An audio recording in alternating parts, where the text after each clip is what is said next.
ఈరోజు మీకు కథ చెప్తాను వింటారా? ఒక అడవిలో చిలుక, జింక స్నేహితులుగా ఉండేవి.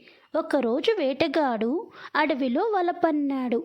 ఆహారం కోసం వెళ్తున్న జింక ఆ వలలో చిక్కుకుంది. జింకను భుజాన వేసుకొని వేటగాడు ఇంటికి బయలుదేరాడు. ఇదంతా చెట్టుపై నుంచి చూస్తున్న చిలుక తన మిత్రుణ్ణి ఎలాగైనా కాపాడాలనుకుంది.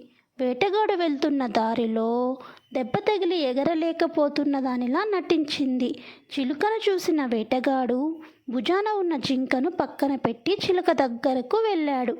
అప్పటికి తప్పించుకోవడానికి ప్రయత్నిస్తున్న జింక వెంటనే పారిపోయింది. వేటగాడు పట్టుకునేలోపు చిలుక కూడా రివ్వున ఎగిరిపోయింది. ఈ కథ యొక్క నీతేమిటంటే, నిజమైన స్నేహం ఆపదలొచ్చినప్పుడు ఎట్టి పరిస్థితుల్లో మనల్ని విడిచిపెట్టదని అర్థం.